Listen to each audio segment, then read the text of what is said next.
Giving the gift of life is always true for those who donate to Canadian Blood Services.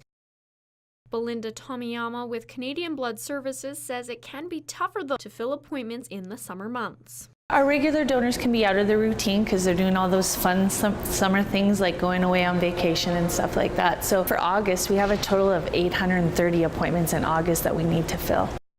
Donor Gene Arizono says he recently began donating again. The reason why I got back into donating again was a sign that was going into the entrance of where I live, and there was a sign that was parked right on the corner there that says, blood donors needed, desperately or whatever, something to that effect anyway. New blood donors really needed. So, and I used to give blood at one time, and I had an injury, and because of the injury, my doctor advised that I stop giving blood at that time, so I did. So once you kind of break that cycle, out of sight, out of mind, you just get out of practice of doing things. We're creatures of habit. Arizono says he's met other past donors who got into the same habit as him. I used to donate blood quite regularly up until the accident I had, and so when I talked to my doctor, I just happened to go into my doctor on just a general checkup, and we brought that subject up, and I said, do you give blood? And he goes, I used to. And he was kind of in the same boat I was, and I think a lot of people fall into that category, like myself.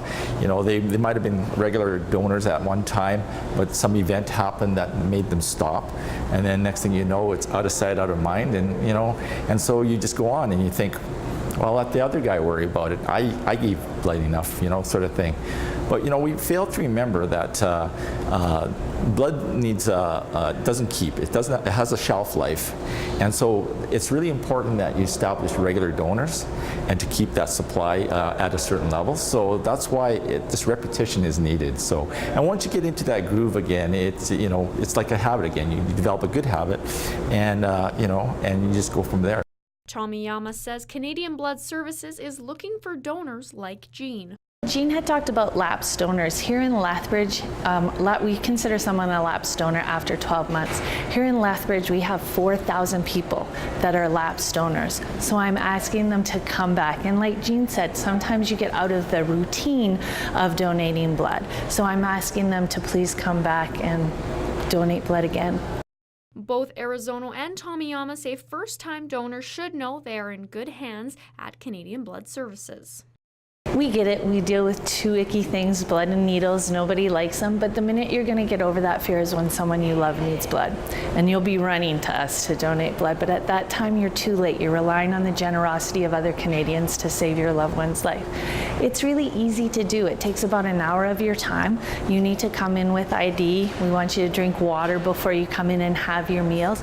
I ask Canadians to try it one time. In that one time, they're making an informed decision if blood donation is for them, and they're saving lives. There's a lot of apprehension when you want to give blood, especially because it involves needles and stuff like that. So, but the people that work at these facilities, they're professionals, and they've done this. They do so many of these that they do it without the least amount of trauma or whatever. There isn't any. It's just a little prick, and they're so quick and so efficient at it that you don't even notice it. So if you're a type of person that didn't like the needles or whatever, well, these people do this for a job, and they go through so many people that they're just experts at it, so you shouldn't even worry about that. To book an appointment with Canadian Blood Services, download their app Give Blood or book online at blood.ca. For Community Producers, I'm Fallon Wagner.